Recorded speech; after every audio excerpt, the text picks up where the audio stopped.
Hello friends, DV global empire channel में आपका फिर से स्वागत है। आपने बहुत से सक्सेसफुल लोगों की इंटरव्यू देखी होगी, उनके वीडियोस देखे होंगे। इन सभी लोगों द्वारा हमें एक बड़ी कॉमन पीस ऑफ एडवाइस दी जाती है कि हमें अपनी लाइफ में जो है गिव अप नहीं करना चाहिए। फ्रेंड, मान लीजिए आप कोई काम कर रहे हैं, आपको रिज़ल्ट्स हासिल नहीं हो रहे हैं, जहाँ आपकी जो ग्रोथ है बेहद स्लो है, आपको बहुत ज़्यादा मुश्किलें उस काम को करने में आ रही हैं।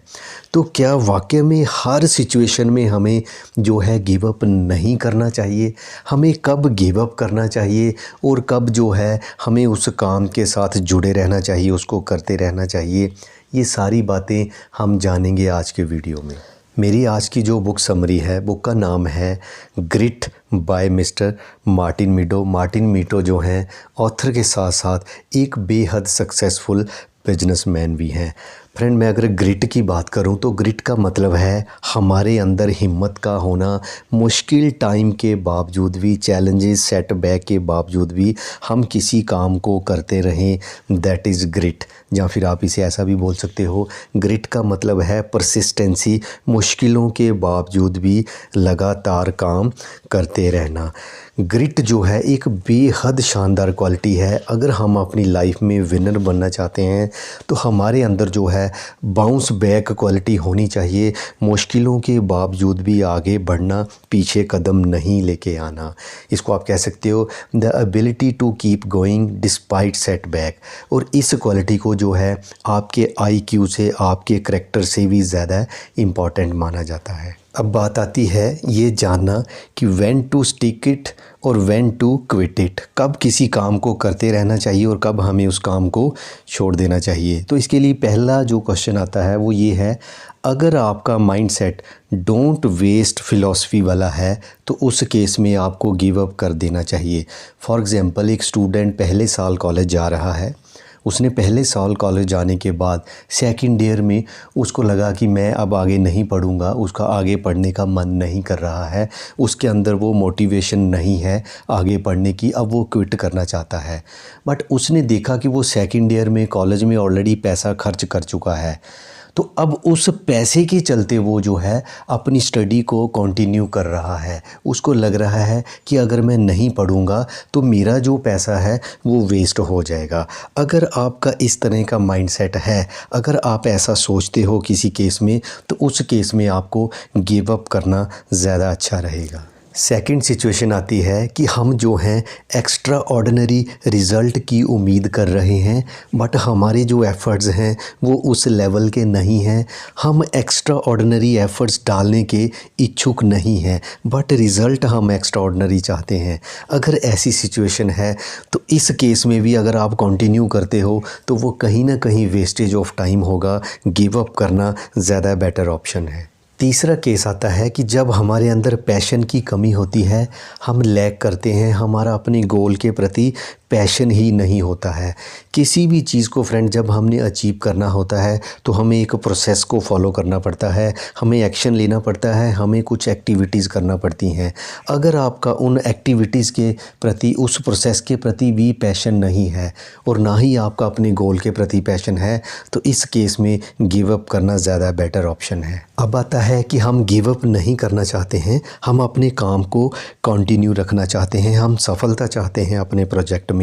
तो उसके लिए हमें क्या करना होगा? तो उसके लिए जो सबसे इम्पॉर्टेंट है, हमारा डेली रूटीन क्या है, हमने इसको सेटअप करना है, इसको हर हालत में फॉलो करना है। परसिस्टेंसी एक बहुत पावरफुल टूल है फ्रेंड। जब हमारा डेली रूटीन अच्छा होगा और हम डेली इसको बेसिस पे परसिस्टेंसी के साथ करेंगे तो ये चीज़ हमें जो है बहुत अच्छे रिज़ल्ट्स देगी। हालात हमारे जैसे मर्जी हैं, जितना मर्जी टफ़ टाइम हो, आपने इस चेन को ब्रेक नहीं करना है। अपना रूटीन सेट कीजिए और परसिस्टेंसी के साथ उस रूटीन के ऊपर जो है वर्क कीजिए।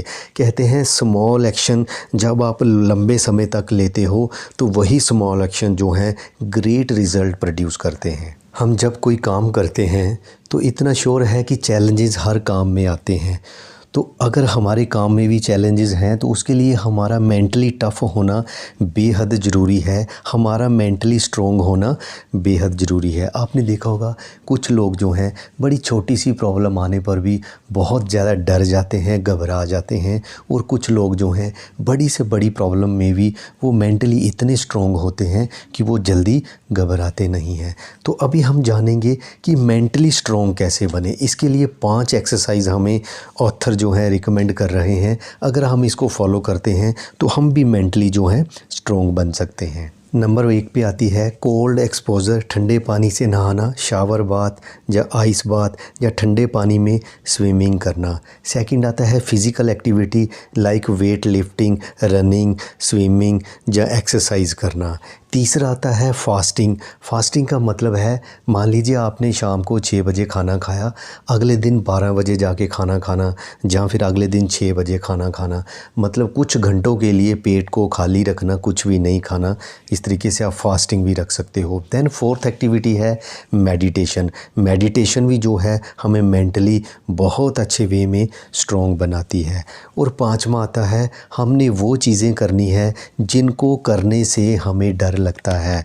फॉर एग्ज़ाम्पल किसी अननोन इंसान से बात करने में अगर हमें डर लगता है तो हमने वो बात करनी है, इससे हमारा डर जो है वो दूर होगा। अगर पब्लिक स्पीकिंग हमारी प्रॉब्लम है तो हमने वो करनी है, या कुछ ऐसी गेम जो हमें खेलने में डर लगता है हमने उन गेम्स को खेलना है।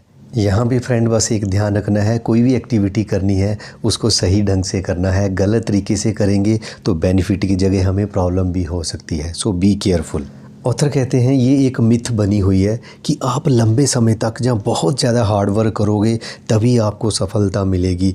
बल्कि जो सफल लोग होते हैं वह कम समय काम करते हैं, लेकिन वह जब भी करते हैं वह पूरे फोकस के साथ करते हैं। तो आप अपने काम को जो है पूरे फोकस के साथ कीजिए। अब हम जानेंगे कि हम कैसे अपने आप को साबोटेज कर रहे हैं, मतलब अपने आप को रिस्ट्रिक्ट करना, अपने ऊपर एक लिमिट लगाना। तो इसकी पहली एग्जांपल है स्टेटस को बेस। मतलब मान लीजिए हम अपना वेट रिड्यूस कर रहे हैं या करना चाह रहे हैं, तो उसके लिए हमने अपने खान पीन में बदलाव किया। अब हम जो पहले खा रहे थे उसकी जगह अब हमने कुछ नई चीज़ें लेना शुरू कर दी है। तो थोड़ी देर बाद हमें लगा कि ये मैं क्या कर रहा हूँ, मैं जो पहले खा रहा था वो ज़्यादा अच्छा था। तो यहाँ पर आपने अपने माइंड में अपने गोल को रखना है कि आपने खान पीन में बदलाव क्यों किया। अगर आप गोल के बारे में नहीं सोचोगे तो आप वहाँ पर क्विट कर दोगे। दूसरा है, हम कई बार किसी काम को करते करते बड़ा बोर फील करते हैं, तो ये भी हमारा एक कारण बन जाता है।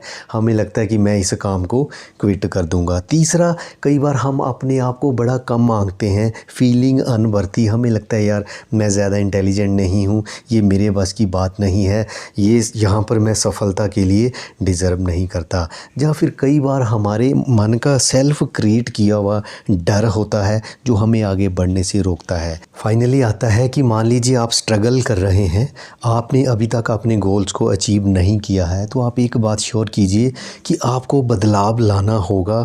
बदलाव जो है उसको एक्सेप्ट करना होगा। अपना एक अच्छा सोशल नेटवर्क जो है डेवलप कीजिए, पॉजिटिव रहिए, और आप अपनी प्रॉब्लम को अपने आप को कैसे प्रेजेंट करते हैं ये चीज़ भी बहुत मायने रखती है। फाइनली अपनी केयर कीजिए। होता क्या है, जब इंसान स्ट्रगल में होता है, मुश्किल में होता है, तो वो अपनी जो है हेल्थ को इग्नोर करता है। तो आपने अपनी केयर करनी है। इसी उम्मीद के साथ कि आप गिव अप नहीं करेंगे, आप विनर बन के बाहर आएंगे। अगर आपको मेरा वीडियो अच्छा लगा तो आप मेरे चैनल को सब्सक्राइब कर सकते हैं, वीडियो को लाइक कर सकते हैं, दूसरों के साथ शेयर कर सकते हैं। Thanks for watching.